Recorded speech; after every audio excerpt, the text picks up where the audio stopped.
Welcome back to the scientific writing class. Today's topic will be on the differences between paper and research plan. So it is important to distinguish between these two, between the paper frame and the research plan. And I would like to give you some guidelines on how to do this and what templates or frameworks you can use to work with these.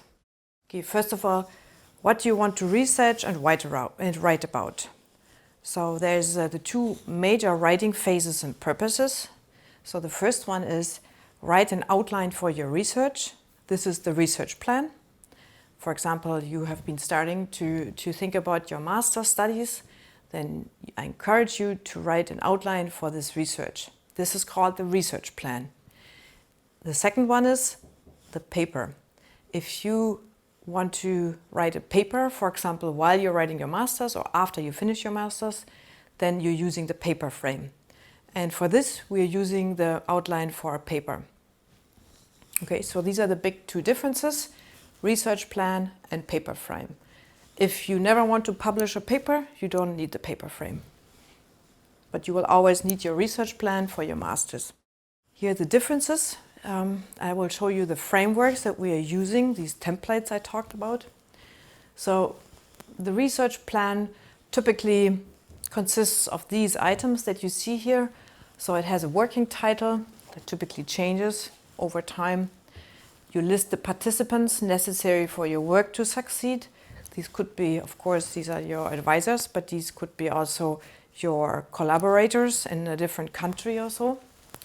Then the introduction, you provide background of the context of your work, the most relevant scientific concepts related to your study, and you start broad and specific. So this is all details that we discuss in the structure, in the paper structure lectures.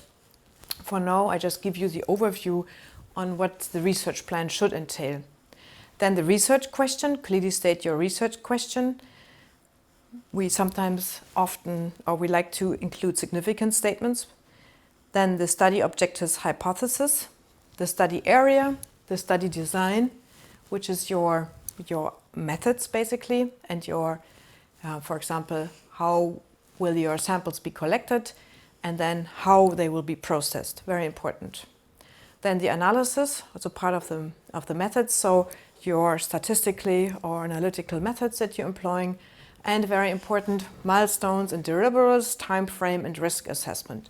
So this is very good to have a milestone, because just having one thesis handed in at a major time step, it helps breaking it down into smaller steps. So milestones and deliverables. And it's also good to do a risk assessment.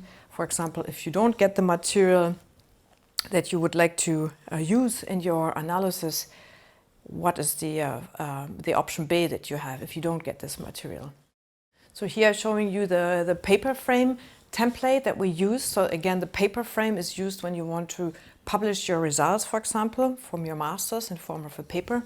And it follows a very clear structure and into the macro, meso and structures that we discussed in the paper structure class. For example, you divide into section, introduction, methods, results, and discussion and conclusions.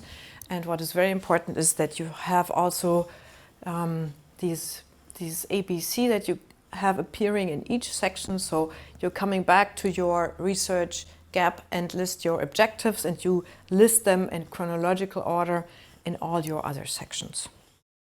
So what do you want to research and write about?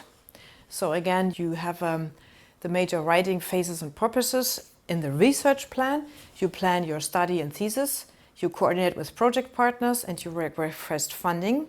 So in a research plan, you can use for your master, but you can also use this for a project proposal, for example. And the difference to a paper plan is here that you want to publish your work in a paper, and then here you plan the skeleton of your paper thesis, you decide on the context, and you decide on the storyline. So these are the two differences. I always encourage you to write a research plan for your master's thesis. Notes on the paper frame. The advantage of writing the first draft of your paper with the basic paper frame is that it's easy to restructure without losing important content. This is especially useful if you use the concept of the smallest units, the paragraphs, because once you have written these, you can just shovel them around because they're small entities. And very important, it's not a linear one-time process. The paper frame is likely to change as you go along writing.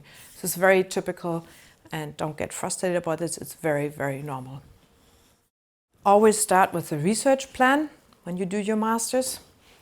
And as you can see here from the PhD comics that I like so much, you can see, okay, writing shouldn't be so hard. Everything I want to say is in my head, but how do I get it out there? I have to transfer it from my brain to this computer. Writing the most impossible short distance in the history of humanity. So one clear message to you is start with this research plan because it helps you in the writing. And it's not a continuous process.